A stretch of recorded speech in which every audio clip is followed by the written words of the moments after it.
ಎಲ್ಲರಿಗೂ ನಮಸ್ಕಾರ. ನನ್ನ ಹೆಸರು ಬಿ ಮಲ್ಲಿಕಾರ್ಜುನ ಆಚಾರಿ. ನೀವು ನೋಡ್ತೀರಾ ಟೆಕ್ ಮೋರಿಂಗ್ ಕನ್ನಡ ಚಾನಲ್. ಇವತ್ತು ಅಂದ್ರೆ ಒಂದು ಅಲ್ಟಿಮೇಟ್ ಟೆಕ್ ನ್ಯೂಸ್ ಇದಾವೆ. ಸೊ ಈ ಟೆಕ್ ನ್ಯೂಸ್ ಸ್ಟಾರ್ಟ್ ಮಾಡೋ ಮುಂಚೆ ಬ್ರದರ್ಸ್, ನೀವೇನಾದ್ರು ಫ್ಲಿಪ್ಕಾರ್ಟ್ ಅಲ್ಲಿ ಅಥವಾ ಅಮೆಝಾನ್ ಅಲ್ಲಿ ನೀವು ಒಂದು ಪ್ರಾಡಕ್ಟ್ ಮೊಬೈಲ್ಸ್ ಪರ್ಚೇಸ್ ಮಾಡ್ತೀರಾ ಅಂತಂದ್ರೆ ನಿಮ್ದೇನೋ ಬಜೆಟ್ 20,000 ಇತ್ತು ಅಂದ್ಕೊಳ್ಳಿ. ನಿಮ್ಗೆ ಏನಂತಂದ್ರೆ ರಿಯಲ್ಮಿ GT Neo 3T ಈ ಮೊಬೈಲ್ನ ಪರ್ಚೇಸ್ ಮಾಡಿ. ಇಲ್ಲ ನಿಮ್ದು ಒಂದು 12,500 13,000 ಐತೆ ಅಂದ್ರೆ ಇನ್ನೊಂದು ಮೊಬೈಲ್ ಅವೈಲೇಬಲ್ ಐತೆ. ಆ ಮೊಬೈಲ್ ನೇಮ್ ಬಂದ್ಬಿಟ್ಟು ಸ್ಯಾಮ್ಸಂಗ್ ಗ್ಯಾಲಕ್ಸಿ M14 ಅವೈಲೇಬಲ್ ಐತೆ, 5G ಮೊಬೈಲ್. ಆ ಮೊಬೈಲ್ನ ಚೂಸ್ ಮಾಡ್ಕೊಳ್ಳಿ. ಓಕೆನಾ. ಎಕ್ಸಾಕ್ಟ್ಲಿ ಬಂದ್ಬಿಟ್ಟು ಅಂತಂದ್ರೆ 13,990 ರೂಪಾಯಿಗೆ ಏನೋ ಅವೈಲೇಬಲ್ ಐತೆ. ಇದು ಎಕ್ಸಾಕ್ಟ್ಲಿ ಲಾಂಚ್ ಆಗಿದ್ದು 15,000 ಹತ್ರ ಲಾಂಚ್ ಆಗಿತ್ತು. ಬಟ್ ಇವಾಗ ಏನಂತಂದ್ರೆ 14,000 ಐತೆ. ನಿಮಗೆ ಇದರಲ್ಲಿ ಒಂದು HDFC ಡಿಸ್ಕೌಂಟ್ ಬರುತ್ತೆ 1500 ರೂಪಾಯಿ. ನಿಮ್ಮ ಹತ್ರ ಏನೋ HDFC ಏನೋ ಕಾರ್ಡ್ಸ್ ಇದ್ರೆ ಅದ್ರ ಮುಖಾಂತರ ನೀವು 1500 ರೂಪಾಯಿ ಕಮ್ಮಿ ಆಗುತ್ತೆ. ಸೊ ನೀವು ಎಕ್ಸಾಕ್ಟ್ಲಿ ಅಂದ್ರೆ 12,400 ರೂಪಾಯಿ 300 ರೂಪಾಯಿಗೆ ಏನಾದ್ರು ಈ ಮೊಬೈಲ್ ಪರ್ಚೇಸ್ ಮಾಡ್ಬೋದು. ಒಂದ್ಸಲ ಕಣ್ಣು ಹಾಕಿ. ಓಕೆನಾ. ಒನ್ ಆಫ್ ದ ಒಳ್ಳೆ ಬೆಸ್ಟ್ ಡೀಸೆಂಟ್ ಮೊಬೈಲು ಈ ಪ್ರೈಸ್ ಅಂತಂದ್ರೆ ಈ ಸ್ಯಾಮ್ಸಂಗ್ ಮೊಬೈಲ್. ನೀವೇನೋ first of all Samsung lovers ಆಗಿದ್ರೆ ಮಾತ್ರ ಈ ಮೊಬೈಲ್ನ ತಗೊಳ್ಳಿ, ಒಂಥರ ಸಖತ್ತಾಗಿರುತ್ತೆ.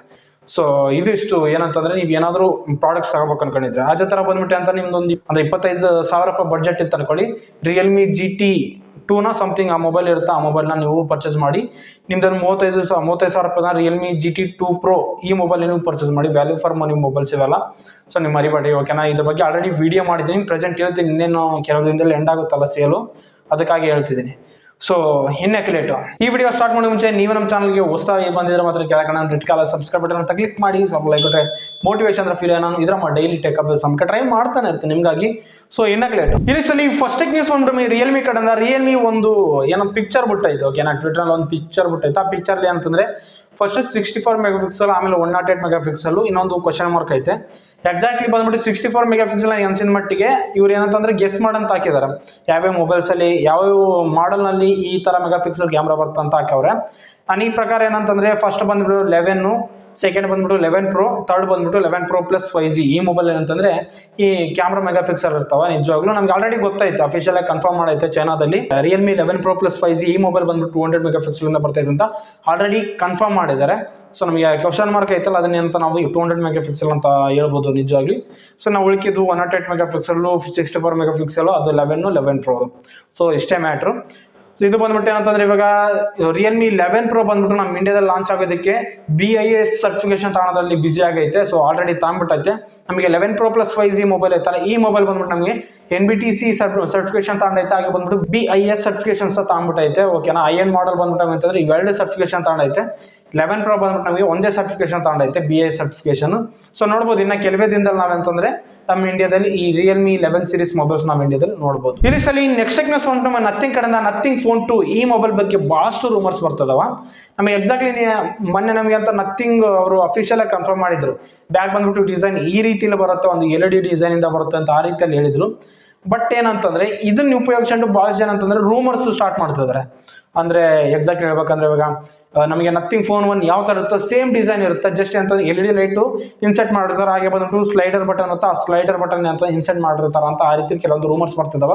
ನೀವು ನೋಡ್ಕೋಬಹುದು ಬ್ಯಾಗ್ ಬಂದ್ಬಿಟ್ಟು ಯಾವ ತರ ಡಿಸೈನ್ ಇರುತ್ತಂತ ಕೆಲವೊಂದು ರೂಮರ್ಸ್ ಗೊತ್ತಾಗ್ತಿದಾವ. ಜಸ್ಟ್ ನನಗೆ ಅನ್ಸಿನ ಮಟ್ಟಿಗೆ ಏನಂತಂದ್ರೆ ಈ ತರನೇ ಡಿಸೈನ್ ತಾವರಲ್ಲ. ನಾನು ಅನ್ಸಿನ ಮಟ್ಟಿಗೆ ಹೇಳಕ್ಕಾಗಲ್ಲ, ಇವ್ರು ಯಾವ ರೀತಿಲಿ ಟರ್ನ್ ಆಗ್ತಾರೆ ಹೇಳಕ್ಕಾಗಲ್ಲ. ಎಕ್ಸಾಕ್ಟ್ಲಿ ಬಂದ್ಬಿಟ್ಟು ಅಂದ್ರೆ ಡಿಸೈನು ಮೇ ಬಿ ನನಗೆ ಚೇಂಜ್ ಮಾಡ್ಬೋದು. ಇವರು ಒಂದೇ ಲೆವೆಲ್ ನಾನು ಡಿಸೈನ್ ತಗೊಂಬರಲ್ಲ. ಬ್ಯಾಗ್ ಬಂದ್ಬಿಟ್ಟು ನಮಗೆ ನಥಿಂಗ್ ಫೋನ್ ಇದ್ದಂಗೆ ನಥಿಂಗ್ ಫೋನ್ 2 ಇರಲ್ಲ. ನಮಗೆ ಮೇಜರ್ ಆಫ್ ಡಿಫ್ರೆನ್ಸ್ ನಾವು ಕಾಣ್ಕೋಬಹುದು. ಜಸ್ಟ್ ಅಂತಂದ್ರೆ ರೂಮರ್ ಇಷ್ಟು ಇವಾಗ ರೂಮರ್ಸ್ ಇಷ್ಟು ಹರಡ್ತಾ ಇದಾವಲ್ಲ, ಅದಕ್ಕಾಗಿ ಹೇಳಿದ್ರು. ಇದು ಬಂದ್ಬಿಟ್ಟು ನಾನು ಇನ್ಸಿನ ಮಟ್ಟಿಗೆ ಭಾಳಷ್ಟು ಡೌಟು. ಈ ರೀತಿಯಲ್ಲಿ ಬರಲ್ಲ, ಮ್ಯಾಕ್ಸಿಮಮ್ ಈ ರೀತಿ ಬರಲ್ಲ. ಇದೊಂದು ಬಂದ್ಬಿಟ್ಟು ಅಷ್ಟೊಂದು ನನಗೆ ಇಂಟ್ರೆಸ್ಟಿಂಗ್ ಅನಿಸ್ಲಿಲ್ಲ. ಬಟ್ ಏನಂತಂದ್ರೆ ಹೇಳ್ತಿದ್ದೇನೆ ಅಷ್ಟು, ಇದು ಜಸ್ಟ್ ರೂಮರ್ ಅಂತ ನಿಮಗೆ ಹೇಳ್ತಿದ್ದೇನೆ. ಇಲ್ಲಿ ನೆಕ್ಸ್ಟ್ ನ್ಯೂಸ್ ಬಂದ್ಬಿಟ್ಟು ಟ್ವಿಟರ್ ಕಡೆಯಿಂದ. ಟ್ವಿಟರ್ದು ಒಂದು ದೊಡ್ಡ ಲೆಕ್ಕ ನಿಜವಾಗಿ ಹೇಳ್ಬೇಕಂದ್ರೆ ಎಲಾನ್ ಮಸ್ಕ್ ಅವ್ರು ಏನಂತಂದ್ರೆ ಬ್ಲೂ ಸಬ್ಸ್ಕ್ರಿಪ್ಷನ್ ಪ್ಯಾಕ್ ತಗೊಂಡಿದ್ದು ನಮಗೆ ಗೊತ್ತೈತೆ. ಇವರು ಸ್ಟಾರ್ಟ್ ಮಾಡಿದಾಗ ಮಿನಿಮಮ್ ಬಂದ್ಬಿಟ್ಟು ಬ್ಲೂ ಸಬ್ಸ್ಕ್ರಿಪ್ಷನ್ ಎಷ್ಟು ತಗೊಂಡಿದ್ದಂದ್ರೆ ಮಿನಿಮಮ್ ಬಂದ್ಬಿಟ್ಟು 1.5 ಲಕ್ಷ ಜನ ತಗೊಂಡಿದ್ರು. ಓಕೆನಾ. ಇವಾಗ ಬಂದ್ಬಿಟ್ಟು ನಮ್ಗೆ ಏಪ್ರಿಲ್ ವೇಳೆಗೆ ಮಿನಿಮಮ್ ಬಂದ್ಬಿಟ್ಟು 54.5% ಜನ ಈ ಬ್ಲೂ ಸಬ್ಸ್ಕ್ರಿಪ್ಷನ್ ಪ್ಯಾಕ್ನ ಏನಂತಂದ್ರೆ ಕ್ಯಾನ್ಸಲ್ ಮಾಡವ್ರೆ. ಮೇಜರ್ ಎದಕ್ಕಂತ ನಿಮ್ಗೆ ಆಲ್ರೆಡಿ ಗೊತ್ತಿರ್ತೀವ್ರಿ. ಎಲ್ಲ ಸೆಲೆಬ್ರಿಟೀಸ್ಗೆ ಅವರಿಗೆಲ್ಲ ಫ್ರೀಯಾಗಿ ಬ್ಲೂ ಟಿಕ್ ಕೊಡ್ತಾರೆ. ಕೊಟ್ಟರೆ ಎಲ್ಲರಿಗೂ ಒಂದೇ ರೀತಿಯಲ್ಲಿ ಇರಬೇಕು, ಇಲ್ಲಾಂದ್ರೆ ಇಲ್ಲ. ಆ ಲೆಕ್ಕದಲ್ಲಿ ಇವರು ಮೇಲು ಕೀಳು ಇಲ್ಲೇ ಮಾಡಿಬಿಡ್ತಾರೆ. ಇವರು ಪಾಪ ಯೂಸರ್ಸ್ಗೆ ಭಾಳಷ್ಟು ಇದಾಗಲ್ಲ. ಸೊ ಅದಕ್ಕಾಗಿ ಏನಂತಂದ್ರೆ ಇವಾಗ ಎಲ್ಲರೂ ಭಾಳಷ್ಟು ಕಿತ್ತೋಸ್ಬಿಟ್ರೆ ನಮ್ಗೆ ಕ್ಯಾನ್ಸಲ್ ಮಾಡಿಬಿಟ್ರೆ ಇದು ಬೇಡ ಸಬ್ಸ್ಕ್ರಿಪ್ಷನ್ ಅಂತ. ಇವಾಗ ಮಿನಿಮಮ್ ಬಂದ್ಬಿಟ್ಟು ಎಕ್ಸಾಕ್ಟ್ಲಿ ಇವಾಗ 58,105 ಜನ ಇದಾರಂತೆ. ಇವಾಗ ಎಕ್ಸಾಕ್ಟ್ಲಿ ಹೋಗಂದ್ರೆ ಇವಾಗ ಭಾಳಷ್ಟು ಜನ ಕಮ್ಮಿ ಆಗಿರ್ತಾರೆ ನನಗೆ ಅನ್ಸಿನ ಮಟ್ಟಿಗೆ. ಇದು ಅಷ್ಟು ಪರ್ಟಿಕ್ಯುಲರ್ ಆಗಿ ವರ್ಕ್ ಆಗಲ್ಲ, ಅದಕ್ಕಾಗಿ ಅದು ತಿಳ್ಕೋಬೇಕು Elon Musk. But I think ಇದನ್ನ ಸಹ ಕಿತ್ತೋಸಿತಾನ ಅಂತ ನನ್ನ ಅನಿಸಿಕೆ. ಹೇಳೋಕ್ಕಾಗಲ್ಲ ಮುಂದೆ ಇನ್ನ ಏನು ನಿರ್ಣಯ ಆಯ್ತು ಅಂತ ನಾವು ಗೊತ್ತಿಲ್ಲ. ಇನ್ನು ಕೆಲವು ದಿನಗಳಷ್ಟೊತ್ತಿಗೆ ಏನಂತಂದರೆ ಮಿನಿಮಮ್ ಬಂದ್ಬಿಟ್ಟು 0% ಆದರೆ ಆಗ್ಬೋದು ಬ್ಲೂ ಸಬ್ಸ್ಕ್ರಿಪ್ಷನ್ಸ್.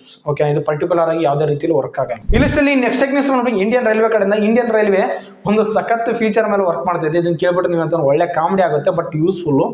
ಏನು ಬರುತ್ತಂದ್ರೆ ಇಷ್ಟು ದಿವಸ ನಾವೇನಂತಂದರೆ ಆನ್ಲೈನಲ್ಲಿ ಪ್ಯಾಸೆಂಜರ್ಸ್ ನಾವೆಲ್ಲಿಗೆ ಹೋಗ್ಬೇಕಂತ ಅಂದರೆ ನಾವೇನು ಟಿಕೆಟ್ ಬುಕ್ ಮಾಡ್ತಿದ್ವಿ. ಓಕೆನಾ, ಮನುಷ್ಯರಿಗೆ ಬುಕ್ ಮಾಡ್ತಿದ್ವಿ. ಇವಾಗ ಅಂದರೆ ಸಾಕು ಪ್ರಾಣಿಗಳು, ಎಕ್ಸಾಕ್ಟ್ಲಿ ಇವಾಗ ನಾಯಿಗಳು, ಬೆಕ್ಕುಗಳು ಯಾವುದಾದ್ರೆ ಅವುಗಳಿಗೆಲ್ಲ ಅಂತಂದರೆ ಇವಾಗ ನಾವು ಸಹ ಟ್ರೈನ್ ಟಿಕೆಟ್ ಬುಕ್ ಮಾಡ್ಬೋದು. ನೀವು ಇಲ್ಲಿ ಪ್ಯಾಸೆಂಜರ್ ಅಂದರೆ ಟ್ರಾವೆಲ್ ಮಾಡ್ಬೇಕಂದ್ರೆ ಇವುಗಳನ್ನ ಪಕ್ಕದಾಗ ಕರ್ಕೊಂಡು ಹೋಗ್ತೀರಂತಂದರೆ ಆನ್ಲೈನಲ್ಲಿ ಸಹ ನೀವೇನಂತಂದರೆ ಪೆಟ್ಟುಗಳಿಗೆ ನೀವು ಟಿಕೆಟ್ ಸಹ ಬುಕ್ ಮಾಡ್ಕೋಬೋದು. ಓಕೆನಾ, ಆ ಬುಕ್ ಮಾಡೋಕ್ಕಿಂತ ಮುಂಚೆ ಕೆಲವೊಂದು ಜಾಗ್ರತೆಗಳು ಇರ್ತಾವೆ. ಏನು ಗುರು ಅಂತಂದರೆ ನೀವು ಬುಕ್ ಮಾಡೋಕ್ಕಿಂತ ಮುಂಚೆ ನಿಮ್ಮ ನಾಯಿದೆಲ್ಲ ಡೀಟೇಲ್ಸ್ ಕೊಡೋಕಾರ್ತ, ಹೆಣ್ಣ ಗಂಡ, ಕಲರ್ ಯಾವುದು, ಕೇಜ್ ಎಷ್ಟು, ಆ ರೀತಿ ಎಲ್ಲ ನೀವು ಇನ್ಫೆಕ್ಷನ್ ಏನೇನು ಇದಾವ ಆ ರೀತಿಲಿ. ಅದೇ ಥರ ಬಂದ್ಬಿಟ್ಟು ಅಂತಂದರೆ ಪಶು ವೈದ್ಯರು ಇರ್ತಾರಲ್ಲ, ಓಕೆನಾ, ಅವ್ರ ಜೊತೆ ಅವ್ರದಲ್ಲಿ ಒಂದು ಸರ್ಟಿಫಿಕೇಶನ್ ಇಸ್ಕೊಂಬರ್ಬೇಕಾಗುತ್ತೆ. ಅದನ್ನು ನೋಡಿಸ್ಬೇಕಾಗುತ್ತೆ ನೀವು ಬುಕ್ಕಿಂಗ್ ಮಾಡಬೇಕಾದ್ರೆ. ಸೊ ಈ ರೀತಿಯಲ್ಲಂತೆ ನೀವು ಬುಕ್ ಮಾಡಬೇಕಾದ್ರೆ ಕೆಲವೊಂದು ನೀವು ಅಂತಂದರೆ ಜಾಗ್ರತೆಗಳು ತಗೋಬೇಕಾಗುತ್ತೆ. ಇನ್ನು ಹೇಳ್ಬೇಕಂದ್ರೆ ನಿಮಗೆ ಫಸ್ಟ್ ಕ್ಲಾಸಲ್ಲಿ ಮಾತ್ರ ಅಲೋ ಇರ್ತವೆ ಇವೆಲ್ಲ ಪೆಟ್ಟುಗಳೆಲ್ಲ ತಗೊಂಬರೋದು. ಸೆಕೆಂಡ್ ಕ್ಲಾಸು, ಥರ್ಡ್ ಕ್ಲಾಸ್ ಇರ್ತಾವೆ. AC ಕೋಚ್ಗಳಲ್ಲೆಲ್ಲ ಅವೈಲೇಬಲ್ ಇರಲ್ಲ, ಯಾಕಂದರೆ ಸ್ಲೀಪರ್ ಕೋಚ್ಗಳಲ್ಲಿ ಸಹ ಅವೈಲೇಬಲ್ ಇರಲ್ಲ. ಅದೇ ಥರ ಬಂದ್ಬಿಟ್ಟು ನಿಮ್ಮ ಪೆಟ್ಟುಗಳಿಂದ ಯಾರಿಗಾದ್ರೂ ಇರಿಟೇಷನ್ ಆದರೆ, ಓಕೆನಾ, ಯಾರಾದರೂ ನಿಮ್ಮ ಪೆಟ್ಟುಗಳ ಬಗ್ಗೆ ಯಾರಾದರೂ ಕಂಪ್ಲೇಂಟ್ ಮಾಡಿದರೆ, ಓಕೆನಾ, ಇವಾಗ TC ಇರ್ತಾವೆ, ಅವ್ರಿಗೇನು ಕಂಪ್ಲೇಂಟ್ ಮಾಡಿದರೆ ಅವ್ರನ್ನ ಈಸಿಯಾಗಿ ನಿಮ್ಮ ಪೆಟ್ಟುಗಳನ್ನ ಅಂತಂದ್ರೆ ಗಾರ್ಡ್ ಸೆಕ್ಷನ್ ಇರ್ತಾವೆ, ಗಾರ್ಡ್ ಸೆಕ್ಷನ್ ಆಗಿ ಹೋಗಿ ಅಂತಂದರೆ ಇವುಗಳನ್ನ ಪೆಟ್ಟುಗಳನ್ನ ಅಲ್ಲಿ ಹಾಕ್ಬಿಡ್ತಾರಂತೆ. ಓಕೆನಾ, ಅಲ್ಲಿ ಕಟ್ಟಾಕ್ತಾರಂತೆ. ಆ ರೀತಿಯಲ್ಲೆಲ್ಲ ಒಂಥರ ವಾರ್ನಿಂಗ್ ಕೊಟ್ಟಂಗೆ ಆ ರೀತಿಯಲ್ಲಿ ಬಂದ್ಬಿಟ್ಟು ಒಂದು ಪ್ರೊಸೀಜರ್ ಹೇಳ್ತಿದ್ದಾರೆ ಇವರು. ಸೊ ಈ ರೀತಿಯಲ್ಲಿ ಅಂತಂದರೆ ಇವೆಲ್ಲ ಕೆಲವೊಂದು ಇನ್ಸ್ಟ್ರಕ್ಷನ್ಸ್ ಅದಾವ.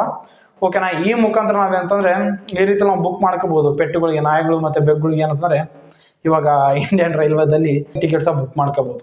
ಇದು ಬಂದ್ಬಿಟ್ಟು ಯಾರು ಪೆಟ್ ಲವರ್ಸ್ ಇರ್ತಾರೋ ಅವ್ರಿಗೆ ಬಂದ್ಬಿಟ್ಟು ಯೂಸ್ಫುಲ್ ಅದೇನಂತಾರಲ್ವ ಫೀಚರ್ ಅಂತ ನನಗೆ ಅನಿಸ್ತು. ಓಕೆನಾ, ಇದ್ರ ಬಗ್ಗೆ ನಿಮ್ಗೆ ಏನಿಸ್ತು ಅಂತ ಕೆಳಗೆ ಕಾಮೆಂಟ್ನ ತಿಳಿಸಿ. ಇಷ್ಟಲ್ಲಿ ನೆಕ್ಸ್ಟ್ ನ್ಯೂಸ್ ನೋಡ್ಬಿಟ್ಟು ನಮ್ಗೆ ಏನಂತಂದರೆ ಇಷ್ಟು ದಿವಸ ನಾವಂತಾರೆ ಪೇಟಿಎಮ್ ಮಾತ್ರ ನಾವು UPI ಲೈಟ್ ಆಗಿ ಯೂಸ್ ಮಾಡ್ತಿದ್ವಿ.